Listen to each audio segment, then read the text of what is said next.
A trusted member of U.S. President Trump's inner circle is suddenly off the job, and the reason is raising serious questions.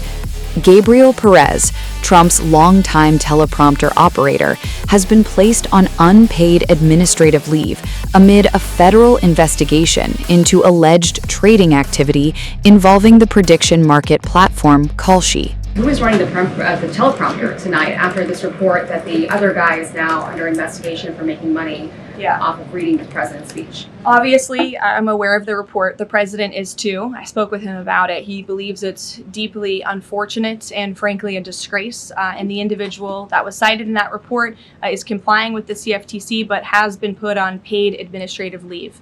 So there will be a teleprompter operator tonight, of course, but it will not be the one, unfortunately, in that story. White House Press Secretary Karoline Leavitt confirmed the move, saying it was President Trump himself who decided Perez should be placed on unpaid leave. She also said Perez would not operate the teleprompter during Trump's speech. See you, Caroline.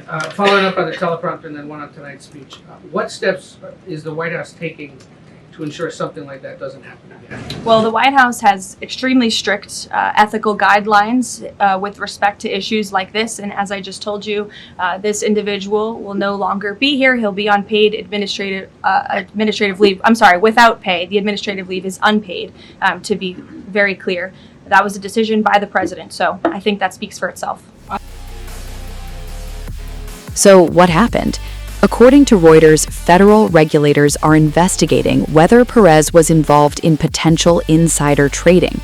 The report says Kalshi's own surveillance systems detected suspicious trading activity through its customer onboarding and market monitoring process. Those findings were then referred to the Commodity Futures Trading Commission, or CFTC, for investigation. Kalshi's head of enforcement, Robert Denault, told Reuters, quote, "Our surveillance team promptly flagged and referred these trades to the CFTC. We have been assisting regulators and provided evidence we collected." Exactly what triggered the alerts and what investigators found has not been made public. Another source told Reuters that Perez is fully cooperating with the CFTC investigation. For now, no charges have been announced, no wrongdoing has been established, and the investigation remains ongoing. But one thing is certain: a longtime Trump aide is off the job, and federal regulators are now taking a closer look at what happened behind the scenes. Talked a little bit about what the president might say tonight, but the other question is who is running the teleprompter tonight after this report that the other guy is now under investigation for making money off of reading the president's speech? Obviously, I'm aware of the report. The president is too. I spoke with him about it. He believes it's deeply unfortunate and frankly a disgrace. And the individual that was cited in that report is complying with the CFTC but has been put on paid administrative leave.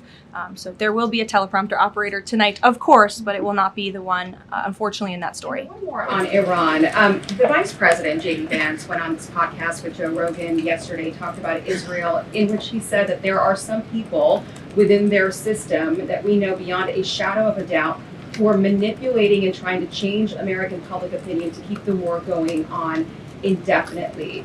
Does the president agree with that statement? I think the president would certainly agree that, yes, foreign countries certainly do try to persuade American public opinion. There's no doubt about that. I think it's just a basic fact.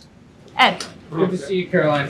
Following up on the teleprompter and then one on tonight's speech, what steps is the White House taking to ensure something like that doesn't happen again?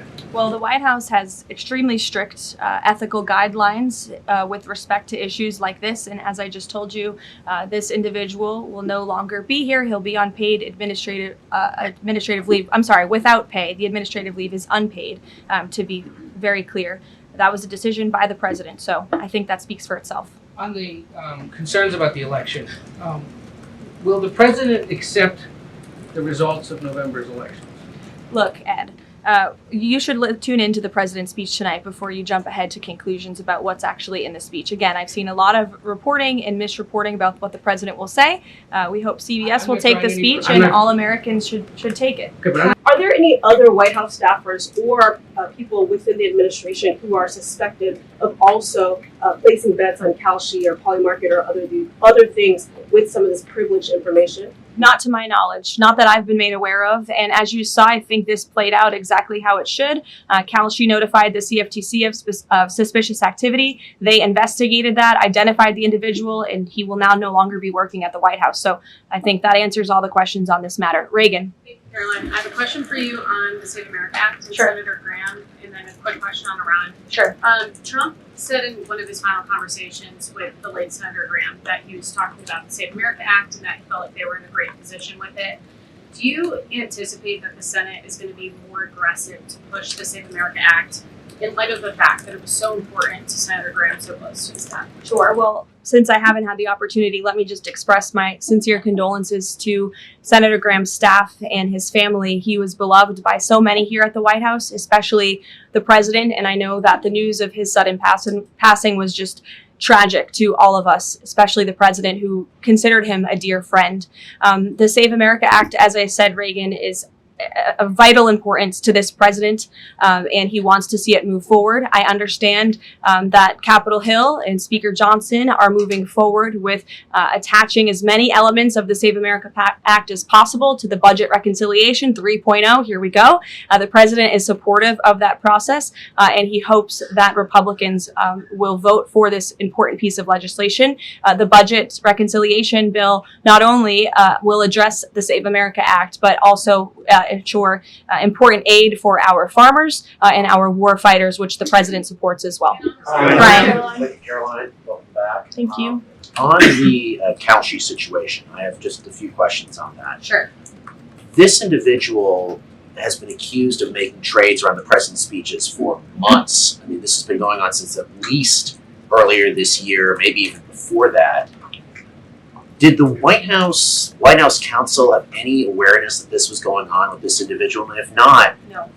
So if no, then why not? Is there any sort of plan in place to try to figure this out, to see if anyone else is doing this, or to track future people from, see if they're making these types of bets in the White House? Any discussions around that? Look, there are very strict ethical guidelines here at the White House that explicitly state not to do this. And the White House counsel's office makes that clear to all of us who sign up to work in government on behalf of the president. So I think there has been a plan in place. This individual unfortunately violated the plan, and therefore he's paying the consequences for it. I don't know why there's further questions I on just want to follow it. this, but then doesn't that leave open the possibility, even though there are the rules, there's no disputing there are strict rules on this, but if there are no mechanisms in place, and then I'm not saying that there are, there should and should not be, but if there are none in place to try to track this happening inside the White House and inside the executive branch of the government, doesn't that leave open a possibility for this to keep happening or happening again, and these result in people making bets like this inside the administration? Again, there are very strict ethical requirements required by all staffers and officials here at the White House. And if they are violated, people will pay consequences for that, as you're seeing with this case.